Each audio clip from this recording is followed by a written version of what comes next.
If you know something I don't, I want to know it. This is the mindset that you need to adopt to really maximize your training. See, the problem is that most of us are training for a fight that never comes. And that being the case, most of what we're training for is all like imaginary scripts in our head. And so often we train, the mechanical side of things. Well, this is physically feasible. I can physically perform this. But we kind of forget the dynamics that go along with it, the actual interaction with other bodies and the environment, which makes things more or less tenable. And the problem there is that while the mechanics may be fine, when the environment and the other operators involved will change the effectiveness significantly. So when we look at how many people are really actually involved in violent altercations and in ones that they can actually fight back, it's an incredibly small percentage of the population. Most people will never have any real experience in this outside of sport or imagination. And that's just the unfortunate fact of the world. Now, on the plus side, we do have some people out there involved in the violence and force professions and whatnot that kind of give us a look at those rare occasions of actual violence that makes things, it brings things into a different focus. But on the other side of it, most people that go into that lifestyle retire from it, broken or early or not at all. And very few of them, ever become, really quality teachers or whatnot. Most of what we deal with as normal civilians is, bad attitudes and gossip. We don't deal with a lot of actual hands-on violence, which leads a lot of, lifestyle, recreational martial artists to not really have a clear picture of what's going on. This is actually kind of where, for civilians, the sport martial arts are a really good thing, because at least it gives you something, even though it's a limited context. Because not everybody wants to be a bouncer or a prison guard, an officer or a soldier or whatever, because, the stakes are real when you're dealing, when you're purposefully putting yourself into violence-based situations. Not everybody wants to run into gang territory and get on the bad side of somebody, right?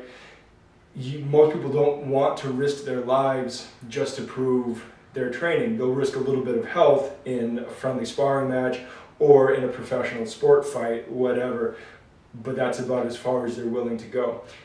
And that's okay. It's the world that we live in. Just, you have to understand that nobody really has a corner on the market of what works, what doesn't work. There's a lot of stuff that doesn't work. In fact, I'm willing to say that most stuff doesn't work in the broad context. Most things have very definitive limitations, upper and lower bounds, where they work with inside those limits and do not work outside. And that's just the nature of how things work. Quite honestly, people have been knocking each other out, choking each other out, breaking bones and whatnot with terrible technique for thousands of years.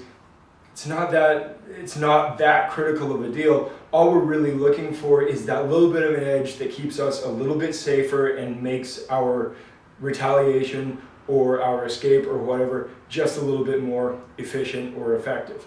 So, when you're looking for those 1% changes, it's particularly helpful to listen when other people have different perspectives. It is helpful to go, I like that idea.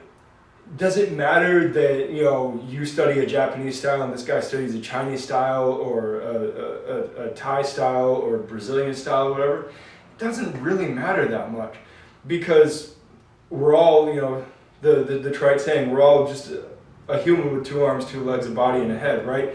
There's not much else going on. There's a limitation to how much we can move, and while there might be unlimited minute variations, most of them are relatively inconsequential to the big picture. So what it really comes down to is listen for those details, pay attention to stuff, play with them, and try to learn something, rather than being so dogmatically stuck in, well, my lineage does it this way, my style does it that way, this is what's right, this is the gospel truth. That's not how it works. Nobody has that corner on the market, at least not yet. Maybe one day there will be some unified theory of martial arts, because humanity is humanity. But ultimately, really what we're looking at is just being adaptable, being able to move in full ranges of motion, being able to issue power, being able to control space and time, with footwork, body positioning, and whatnot. Very fundamental concepts. And in that case, everybody's just got different ideas on how the details go. Get as many details as you can. Play with it. And then shuffle them under big categorical headings and, organize it so that it's useful. And throw out the stuff that, my body doesn't move that way. Well, I'm sorry that it doesn't move that way, but don't write it off that it's not useful. It's just not useful for you at this time. That's how it is. So once again, overall point is, if you know something I don't, I want to know it. And that is ultimately the mindset that you need to have if you want to maximize your training potential and get as much adaptability out of it as possible. Talk to you guys later. Good journey. Thanks for watching. We'd love to see the family grow, and training is always more fulfilling when you share it with those you love. So please like and share the video. If you want to go deeper, visit blacksunrenaissance.com and follow us on Facebook, where you can also join our little social club called Martial Arts Nerds with an exclamation point. See you there. Good journey.